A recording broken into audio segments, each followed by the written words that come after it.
Tutabala ennyonyi ticket forward tukozesa kizungirizi je twetawulira omunywanyi kakalamu ngagaweereza live gyali kati Radio Simba elimo digital therefore inokwera ngo followinga mu bitundu ebyenjawulo tugamba wango misinze genda mpozi ku YouTube channel je bayita Bokati TV obere mpozi ngate osangayo wolokoso oba Kakalamu Times osobola kwera mpozi ngate subscribinga kati osobola kwera mpozi ngate ofuna bulungi kyonna kyonna okufuna olunaku olwalero weewaawo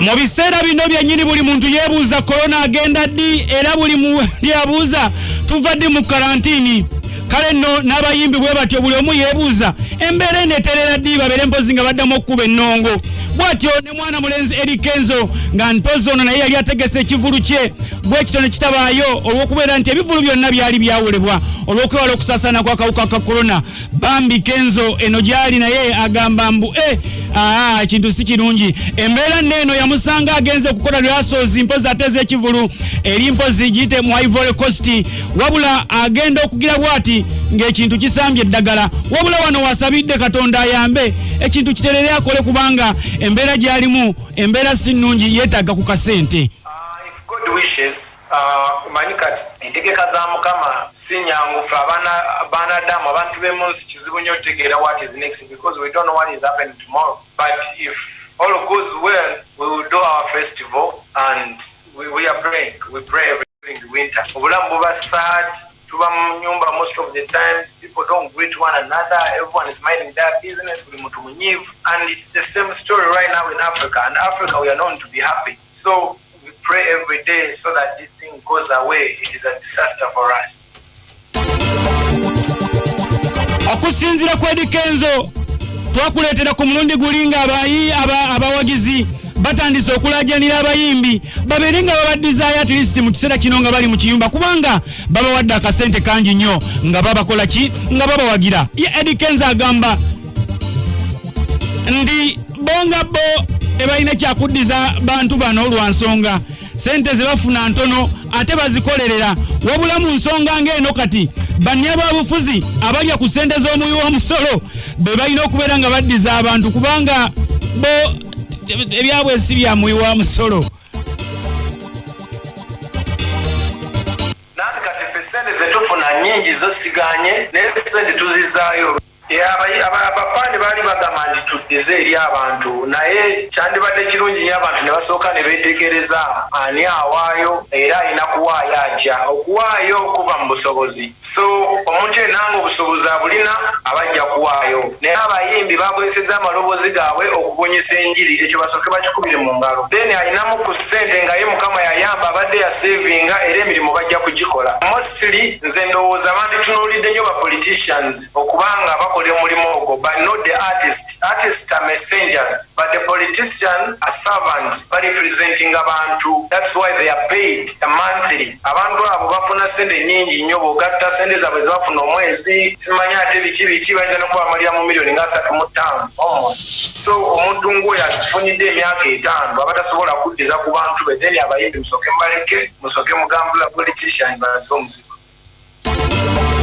okusinzira ku Eddie Kenzo akutegeeza n'agamba nti sente zino abalabi mulabanga abafuna ez'obwerere ne bazikolerera lwansonga batuyana nnyo ku stage ekyokubiri sente olukafuna bakati ne bakazzaamu ate mpozi mu muziki ne bakola vidiyo ne audio ez'akabi akitegeeza baba tebafiisawo wadde akasente sente ze tufuna nnyingi zo siganye naye sente tuzizaayo remember music akolebwa okuva ku studio mpaka ku audio mpaka ku video mpaka ku promotion mpaka ku bintu bingi nnyo we have a very big team that we work with music are expensive nnyo and another thing abantu baleme kulowooza nti nezo sente abayimbi bafuna zaabwere they work for that money abayimbi batuuyanira ku stage okwo ne bazina nawe weeteeke mu bigere by'omuntu ng'ayimiridde mu maaso g'akuzinira atuuyana ate bw'omala ekyo n'omugamba tuddize sente zaffe ze tukuwa like they don't get for free.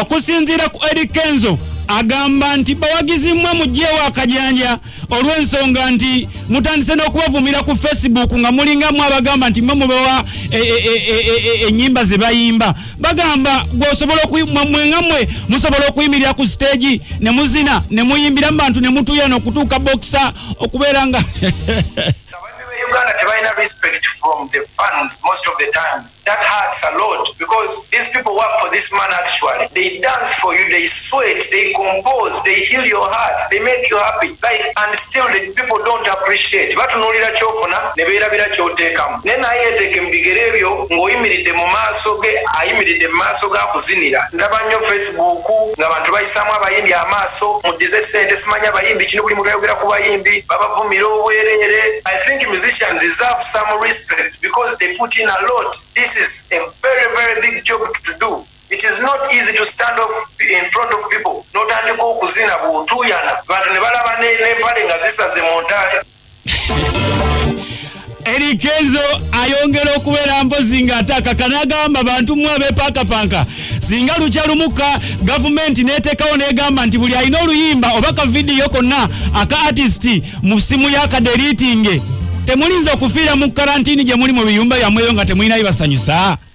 Let me tell you my brother, bano abantu bolaba abayimbi. Just imagine senga olunaku lukeera ne bagamba nti buli muntu alina oluyimba mu simu alusangulemu. Buli muntu alina entertainment, comedy, ezo clips za comedy, ennyimba zisangulemu, beera mu nnyumba ng'oli isolated nga tolina yadde entertainment ku simu yo. How would life be? Life eyinza kubeera etya without entertainment? Just imagine life without entertainment.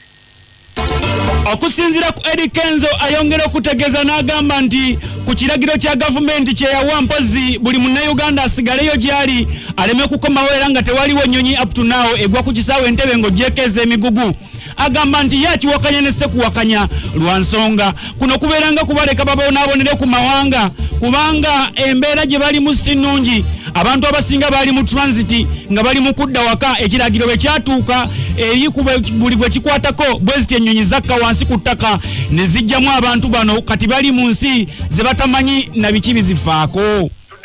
Yakere njane kola decision ennungi negamba tu closing border etugenda kukkiriza abantu kuyingira. Ekyo kintu bakola kirungi nnyo. Naye ate waliwo akantu nze kempakanya nti bandigambye nti buli munnansi wa Uganda ng'oli ku emergency nga kyoli toli bulungi tusobola okuyiiza n'odda naye obeeko ekifo w'otuukira tukukoleko zitesiti zaffe okumala ennaku bweziti tukuzula nga toli mulwadde olyoka oyingira emirembe. Naye toyinza kugamba nti mbasibiddeyo. Waliyo abantu be baasibira ku airport mu transit. A flight was coming from Brussels yali nga abantu ebajje mu America ebajje UK ebajje wanga bannayuganda. Gavumenti ya Uganda bwe yakulozinga ne bakola notice emunyonyi n'ejja mu bannayuganda n'ebaleka n'egenda nkalu ekima abantu baayo e Uganda n'ereka bannayuganda ku airport.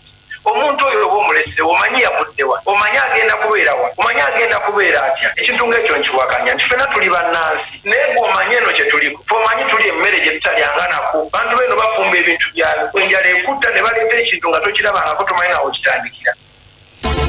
Okusinziira ku Eddie Kenzo ayongera okutegeeza embeera gy'alimu mbi nnyo nnyo tewoomya Nakabululu so nga ate yali atambudde ne ttiimu nnene ey'abantu bamukubira ebivuga gattako mpozi ne bakola nabo shows. Agamba akasente kamwekubya mpi kamuweddeko so nga ate alina n'obuzibu bw'olubuto nti olubuto lwe luli sensitive nnyo bwe luli emmere gye lutategeera lumuluma n'alwalira ddala. I'm not happy my brother, I'm not happy. Things are not easy here. We spend almost $300 to $400 every day. Sente zano ziri almost equivalent to dollars. We spend so much money every day and sente zonna nali zitadde mu bivulu okitegeera. Sirina wadde 10 tuli eno tetumanyi how long it's gonna take. We are frustrated man and I'm sick. I have a sensitive stomach. Ono omwana gwenyina wano omwana wange ankubira gita yalekayo omwana we muwere waka mwana yalwala. Ono ye Wolokoso.